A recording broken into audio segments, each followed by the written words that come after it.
নতুন পৰিকল্পনা আৰু নতুন উদ্যমেৰে শৈক্ষিক উত্তৰণৰ দিশত পূৰ্ণ পৰ্যায়ৰ প্ৰস্তুতি গৰৈমাৰী ছায়েন্স একাডেমীৰ।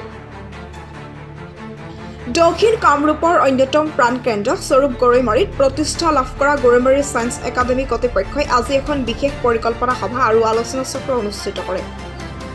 উক্ত পৰিকল্পনা সভা আৰু আলোচনা চক্ৰত দক্ষিণ কামৰূপৰ কেইবাখনো মহাবিদ্যালয়ৰ জ্যেষ্ঠ অধ্যাপক অধ্যাপিকা, গৰৈমাৰী অঞ্চলৰ ভালেসংখ্যক শিক্ষাবিদ, সাংবাদিক আৰু সমাজকৰ্মীসকল উপস্থিত থাকি গঠনমূলক পৰামৰ্শ প্ৰদানে গৰৈমাৰী ছায়েন্স একাডেমী কৰ্তৃপক্ষক।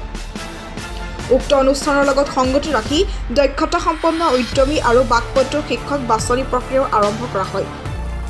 পৰিকল্পনা সভা আৰু আলোচনা চক্ৰৰ অন্তত গৰৈমাৰী ছায়েন্স একাডেমীৰ অধ্যক্ষ দুষ্ট হবিবুৰ ৰহমানে একাডেমীখনৰ লক্ষ্য, উদ্দেশ্য আৰু পৰিকল্পনাৰ বিষয়ে সাংবাদিকৰ আগত এক বৰ্ণনা দাঙি ধৰে। মানুহৰতো লক্ষ্য আৰু উদ্দেশ্য থাকেই, আমি কেনেকৈ শান্তভাৱে মানৱতাক আগস্থান দি কেনেকৈ জীয়াই থাকিব পাৰোঁ, এইটো উদ্দেশ্য সকলোৰে থাকে। তো আমাৰ উদ্দেশ্য, গৰৈমাৰী ছায়েন্স একাডেমীৰ উদ্দেশ্য, অন্যান্য বিদ্যালয়ৰ যিটো উদ্দেশ্য, আমাৰ সেই একেই উদ্দেশ্য। আমি আমাৰ ল'ৰা ছোৱালীখিনিক এটা ভাল শিক্ষা দিব লাগিব। মূল কথাটো তেওঁলোকে মানুহ হ'ব লাগিব। সেইটো উদ্দেশ্য লৈ এই অনুষ্ঠানখন কৰিবলৈ চেষ্টা কৰা হৈ আছে। ৰাইজৰ সহায় লাগিব, সহযোগ লাগিব, তেতিয়া পাৰা যাব। আজি আমাৰ প্ৰথম প্ৰস্তুতি, বাকীখিনি বিল্ডিঙৰ কামবিলাক চলি আছে। আমি আমাৰ টিচাৰখিনিক এপইণ্টমেণ্ট দিয়াৰ কাৰণে আজি ইণ্টাৰভিউ চলি আছে। আমি কোৱালিফাইড টিচাৰখিনিক আমি ল'বলৈ চেষ্টা কৰিছোঁ। আৰু এই টিচাৰখিনিক জৰিয়তে যাতে আমি এই অঞ্চলৰ ছাত্ৰ ছাত্ৰীসকলক ছায়েন্স, আৰ্টছ আমি আৰম্ভ কৰিছোঁ এইবাৰ ক্লাছ 9ৰ পৰা। 9 থাকিব আৰু ক্লাছ 11 থাকিব।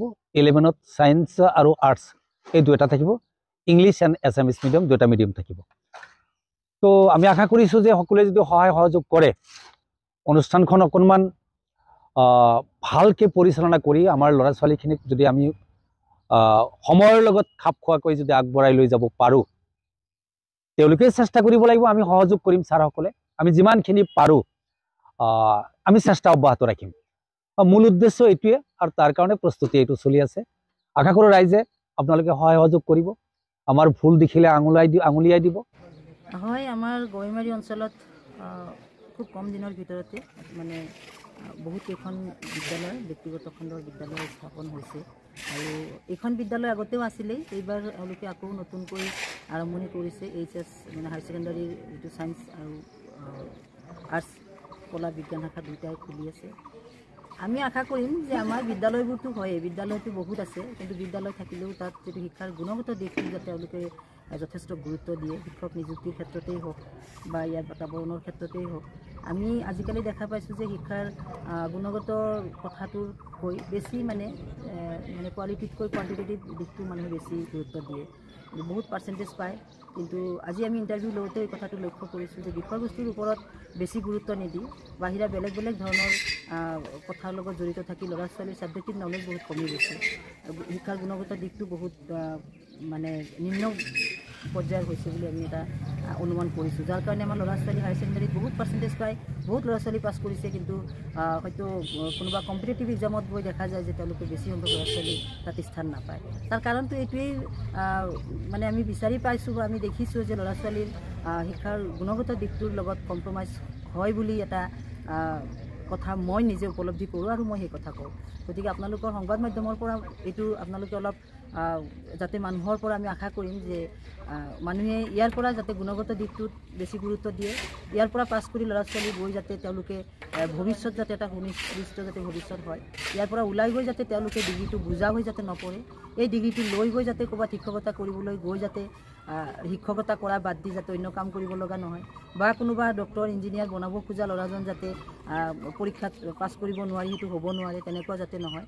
যাতে আমাৰ আনএমপ্লয়মেণ্ট প্ৰব্লেমৰ ওপৰতো কোৱালিটিৰ লগত অলপ কথা থাকে, যে ল'ৰা ছোৱালীৰ ভৱিষ্যত তেওঁলোকৰ নিজৰ যিটো দক্ষতা, নিজৰ যিটো নলেজ, সেইটোৰ ওপৰত বেছি গুৰুত্ব দিলে তেতিয়াহে তেওঁলোকে ভৱিষ্যত নিজৰ দক্ষতাৰে যিকোনো কামৰ ক্ষেত্ৰত নিজক নিয়োগ কৰিব পাৰিব, সেইটোৱে আশা কৰোঁ। আগৰ মহান ব্যক্তিসকলে জানো এই লাইটৰ তলত, লাইট পোষ্টৰ তলত পৰি ধৰে তেওঁলোকে ডাঙৰ হোৱা নাই হৈছে। আমি আপোনালোকে জানো খেৰী ঘৰৰ তলত বহি পঢ়া নাই জানো। বিৰাট বহি পঢ়িছোঁ তো বস্তাত বহি পঢ়িছোঁ ফেচিলিটি নিজে বনাই ল'ব লাগে এটা মন কৰিব লাগে ষ্টুডেণ্টৰ যেতিয়া নেকি মন থাকে যে মই পঢ়িম বা মই কিবা এটা কৰিম তেতিয়াহ'লে সেই ষ্টুডেণ্টক কৰিব পৰা যাব কিন্তু আমি এইটো চিয়'ৰ ষ্টুডেণ্টক পঢ়াবৰ কাৰণে তেওঁ নিজৰ জীৱনটোক গঢ় দিয়াৰ কাৰণে আমি তেওঁলোকক মটিভেশ্যন কেনেকৈ কৰিব লাগে সেইটো আমি কৰিব পাৰোঁ সেইটো আমি আমাৰ এটা আত্মবিশ্বাস আমি কৰিব পাৰিম সেইটোৱে কথা